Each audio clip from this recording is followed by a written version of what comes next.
So in this part we will cover mitochondria. We are starting from mitochondria. Mitochondria are the powerhouse.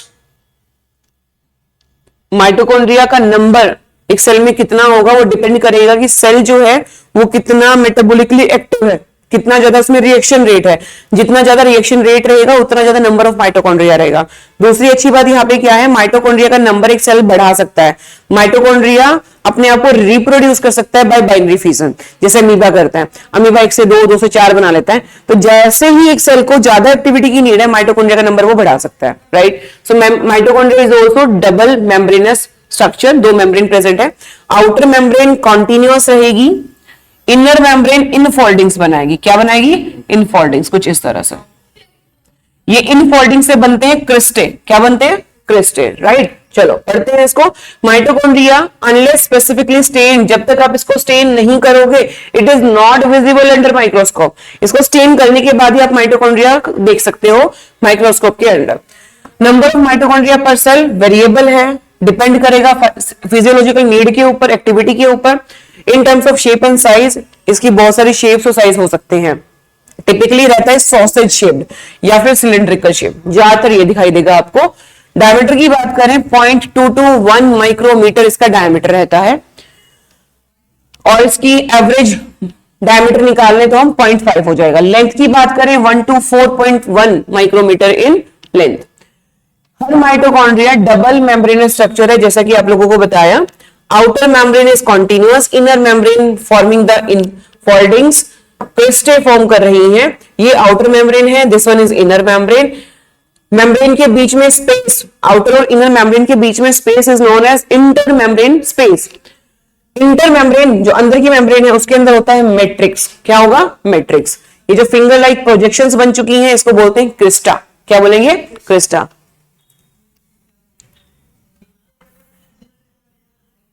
सो बेटा सारा यही बताया हुआ है। सरफेस एरिया इंक्रीज करने के लिए क्रिस्टा है, बेसिकली एटीपी फॉर्मेशन वही होगा, राइट। पूरी थ्योरी में यही लिखा हुआ है। जो ये 2 मेम्ब्रेन्स हैं they are having their own specific enzymes जो माइटोकॉन्ड्रिया की काम करने में उसको मदद करेंगे। माइटोकॉन्ड्रिया साइट है एरोबिक रेस्पिरेशन का, ताकि वहां से हमें एनर्जी मिल सके, एटीपी खर्च करके हमें एनर्जी मिल सके। They produce cellular energy also in the form of ATP, that's why we are calling it as a power house of the cell. Matrix के अंदर सिंगल सर्कुलर डीएनए है, ठीक है, जैसे बैक्टीरिया के अंदर प्लाज्मिड होता है, अपना खुद का डीएनए, अपने खुद के आरएनए मॉलिक्यूल्स, अपने खुद के राइबोसोम। राइबोसोम यहाँ पे कैसा होगा? 70s। अदरवाइज यूकैरियोटिक सेल के अंदर 80s होता है। 80s राइबोसोम साइटोप्लाज्म में जब भी प्रेजेंट होगा तो 80s। माइटोकॉन्ड्रिया के अंदर 70s, क्लोरोप्लास्ट के अंदर 70s। माइटोकॉन्ड्रिया, क्लोरोप्लास्ट, ये 2 ही ऑर्गेनेली ऐसी हैं जिसके अंदर अपना खुद का राइबोसोम प्रेजेंट है। अदरवाइज किसी भी सेल ऑर्गेनेल के पास अपना खुद का राइबोसोम नहीं होता है। साइटोप्लाज्म में है but 80s in eukaryotes, in prokaryotes 70s। Mitochondria, chloroplast में भी प्रोकैरियोट के जैसा ही 70s। कोई कंफ्यूजन? अब देखो राइबोसोम खुद के हैं तो they can produce their own proteins, ठीक है। दूसरी बात बताई थी they can divide through fission.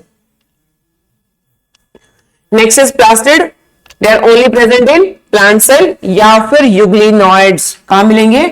Euglenoids.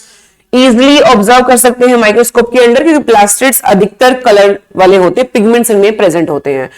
तो कुछ पिगमेंट्स इनमें प्रेजेंट होंगे। बेस्ड ऑन द पिगमेंट की कौन सा पिगमेंट प्रेजेंट है, हमने प्लास्टिड को 3 पार्ट्स में कन्वर्ट कर लिया। This is very important question, ठीक है। So chloroplast green coloured, chromoplast colourful red, yellow, orange, leucoplast colourless. Chlorophyll mainly for the photosynthesis. Chlorophyll and carotenoid pigments which are responsible for trapping light energy. ये जरूरी किसके लिए हैं? Photosynthesis के लिए। In other chromoplast, और जो chromoplast हैं इनके अंदर फैट सोल्यूबल कैरोटिनॉइड है, जैसे कि हम बात करें कैरोटीन, ज़ेंथोफिल्स, है ना, तो फ्यूकोजेंथिन, इस तरह की चीजें प्रेजेंट है। This gives the part color, that is yellow, red and orange. This gives the part of the plant a yellow, orange or red color.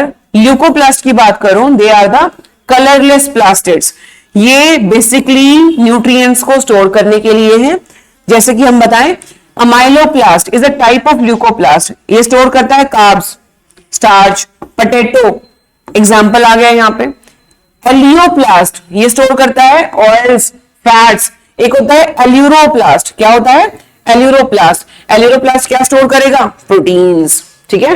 तो ल्यूकोप्लास्ट आर ऑफ 3 टाइप्स, कौन कौन से, elaioplast, aleuroplast and amyloplast. Amyloplast carbs है ना, example potato आ गया, elaioplast oils है ना, और एलियोप्लास्ट प्रोटीन्स।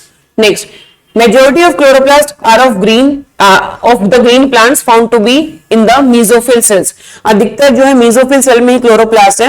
C3 प्लांट्स जो होंगे उनका मीजोफिल में क्लोरोप्लास्ट होता है, लेकिन C4 प्लांट्स में कहां मिलेंगे, बंडल शीथ सेल्स। कहां मिलेंगे, basically bundle sheath cells. These are lens shaped, देख भी सकते हो डबल मेम्ब्रेनस है, ठीक है। Outer membrane is more permeable as compare to inner membrane. Inner membrane कम परमिएबल होती है as compare to outer membrane. Outer membrane is ज्यादा permeable to as compare to inner membrane. Outer membrane में से चीजें पास हो सकती है, लेकिन इनर मेम्ब्रेन में चीजें पास इतनी ज्यादा जल्दी नहीं होती है। उसके बाद ये है थाइलाकोइड्स, क्या है ये थाइलाकोइड। एक के ऊपर पाइलअप है तो क्या बोल दिया ग्रेना, ठीक है। ये भी एक तरह से थाइलाकोइड ही है, लेकिन एक दूसरे के ऊपर पाइलअप नहीं है, इसको बोल दिया स्ट्रोमा लैमेले। क्या बोल दिया, स्ट्रोमा लैमेले। ये जो लिक्विड पार्ट होगा जहां में बहुत सारे एंजाइम्स होंगे, सारी एंजाइमेटिक एक्टिविटी होती है फोटोसिंथेसिस के दौरान, क्या बोलेंगे स्ट्रोमा, क्या बोलेंगे स्ट्रोमा। इसके अलावा देखो वही है, outer membrane done, inner membrane done, granum done, thylakoid done, stroma lamellae done. This is the structure of chloroplast, very important, photosynthesis के लिए भी हमें आना चाहिए। कोई कंफ्यूजन बेटा, क्लोरोप्लास्ट का नंबर वेरी कर सकता है, दूसरी बात, ठीक है। साइज यहाँ पे दिया हुआ है, सिर्फ लर्न करने वाली चीजें, कुछ चीजें लर्न करने वाली होती हैं सिर्फ। लेंथ की बात करें तो 5 to 10 माइक्रोमीटर, विड्थ की बात करूं तो 2 to 4 माइक्रोमीटर।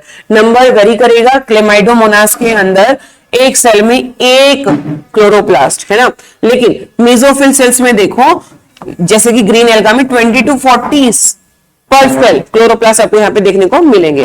कोई confusion, done. Mitochondria, like mitochondria, chloroplasts are also double membranous. Inner membrane less permeable as compared to outer membrane.